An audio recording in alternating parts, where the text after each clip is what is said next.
Hi, my name is Maria Parente, and I'm an artist and a total access coach, a wife, a mom, New Yorker, born Montenegrin, a daughter, friend.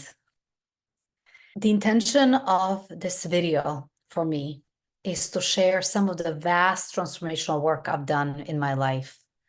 I think that, for me anyway, I was happiest in my life when I was inside of the structure of learning. This may not be the case for all of you. I know my children don't feel the same. Actually, one does, one doesn't. But I remember when I first started school, I was so excited. I was so excited to learn.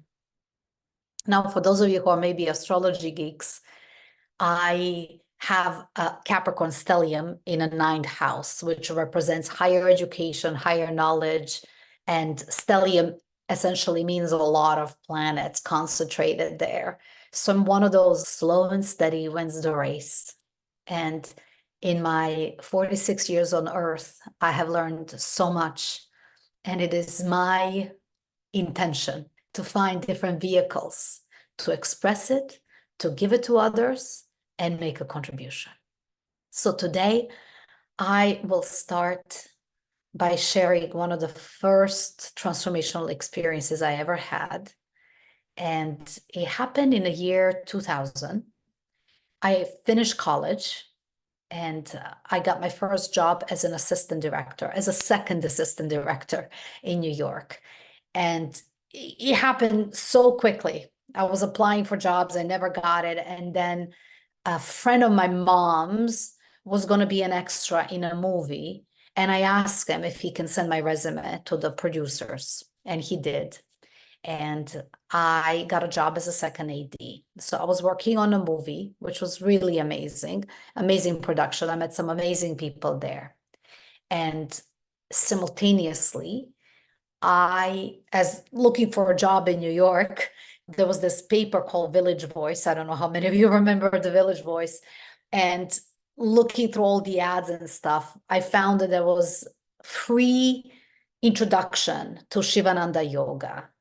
And at the time, being somebody who loved Sting and knowing that Sting did yoga, it just inspired me to try it. It was free. It was the first Saturday of the month. I don't remember.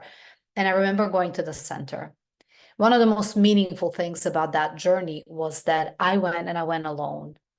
Up until that point in my life, I always tried to go with somebody, try to get friends to align and want to do it with me. I think I even asked a few people around me, but nobody was up for it. And I went by myself. And I remember that Saturday experiencing the chanting and feeling so moved.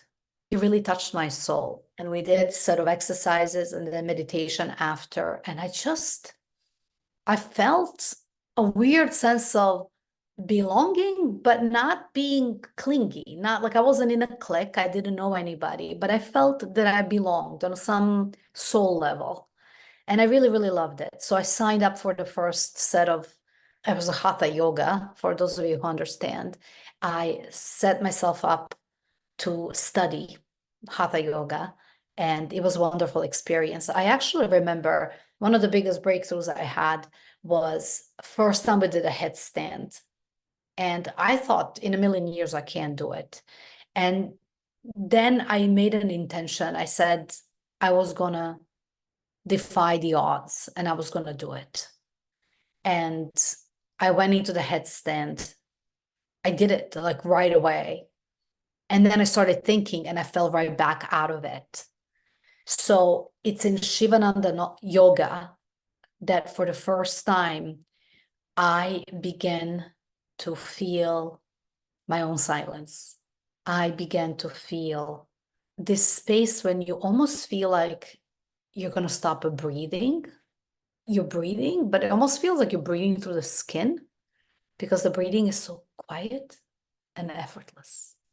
So that was my first transformational experience. I loved Shivananda yoga. After Shivananda, I studied many different kinds of yoga, yin yoga, kundalini. I've tried different methods, different yoga experiences, even hot yoga. I loved each and every one of them. On and off, I practice yoga in my life. I'm not doing it every day, but every once in a while I go back to practice and it keeps me sane. So I wanted to share that with you today.